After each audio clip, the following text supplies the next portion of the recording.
Merhaba sevgili iPhone'da izleyicileri. Bugün hep beraber bu Nike iPod sensörüne bakacağız. Biliyorsunuz bunun iki modeli var. Bir modeli sadece bu sensörü. Bir de sensörüyle o iPod'un altına takılan çıt çıt versiyonu var. O sensöre ihtiyacınız yoksa sizin almanız gereken bu. Bu da esasında 19 dolar, öbürü sanıyorum 29 dolardı. İsterseniz bunun kutu açılımına geçelim. Ki en sevdiğim bölüm kutu açılımı. Kendisi biraz direniyor.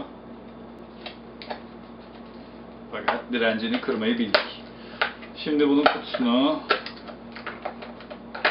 güzelce açtık. Bunlar hiçbir zaman okumayacağımız zavazingolar.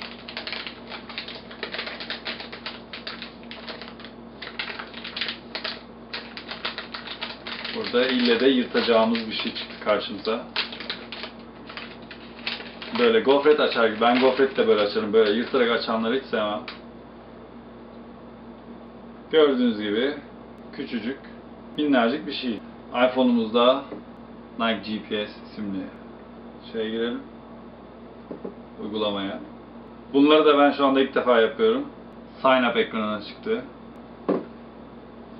Evet, üyelik istedi. Üyelik işlemlerimiz için gerekli bilgileri girdik. Bu arada yüklüye dursun. Bunu da biliyorsunuz ayakkabınızın içinde, hemen göstereyim. Şurasında içinde tabanını kaldırdığınız zaman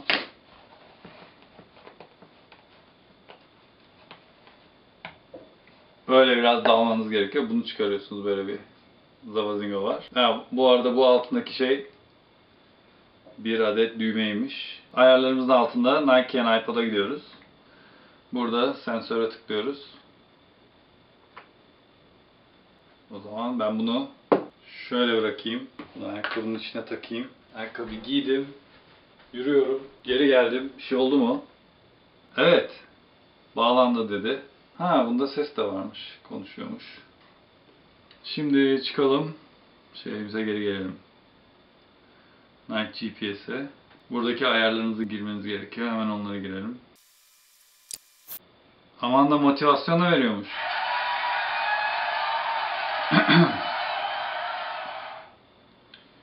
Sonra buradan müziğinizi ayarlayabiliyorsunuz. Ne çalsın, ne etsin falan. O zaman ben şimdi koşuya gidiyorum. Bakalım ne sonuç alacağız. Evet, şimdi çıktık. Nike GPS'i çalıştırıyorum.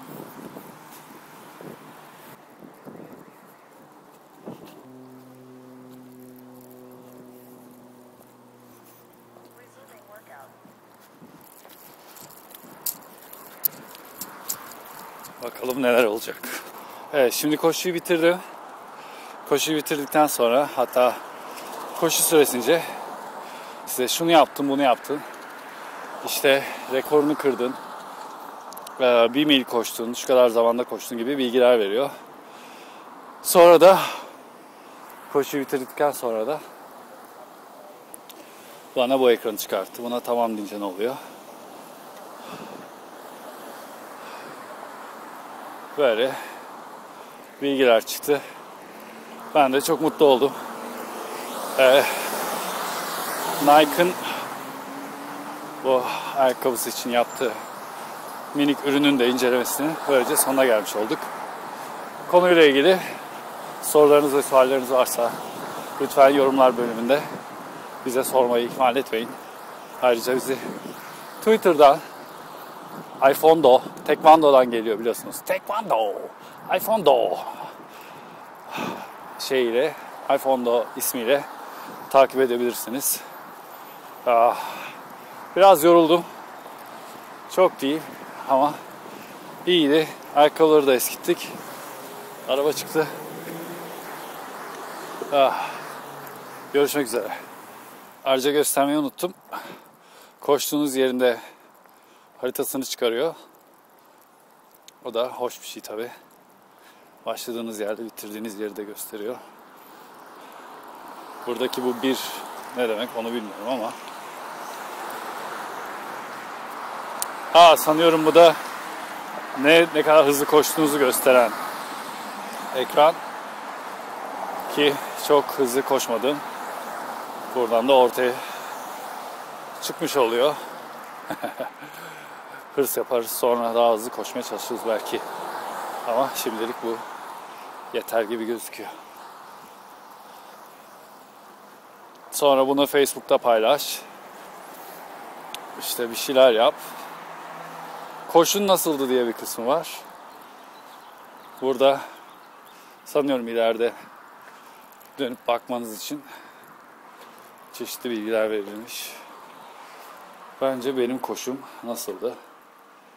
Normaldi. Hava güneşliydi. Böyle bir yerden koştum. Bitti. İyi.